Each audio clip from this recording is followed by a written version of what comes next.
పల్నాడు జిల్లా నర్సరావుపేటలో జిల్లా SP K Srinivasarao media సమావేశం ఏర్పాటు చేశారు. పల్నాడు జిల్లా వినుకొండ పట్టణంలో రషీద్ అనే వ్యక్తిని జిలాని తన వ్యక్తిగత కారణాల వలన నడి రోడ్డుపై హత్య చేసినట్లు ఎస్పీ ప్రకటించారు.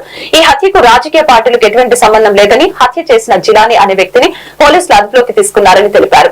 వినుకొండ పట్టణంలో 144 సెక్షన్ అమల్లో ఉందని తెలిపారు. శాంతి భద్రతలకి విఘాతం కలిగిస్తే కఠిన చర్యలు తీసుకుంటామని, ఇలాంటి ఘటనలు పునరావృతం కాకుండా చట్టపరంగా కఠిన చర్యలు చేపడతామని పోలీసుల తరపున ఆయన హెచ్చరించారు. ఇప్పటి వరకు ఈ ఇద్దరి మధ్య వ్యక్తిగత కక్షలే కారణంగా కనబడుతుంది.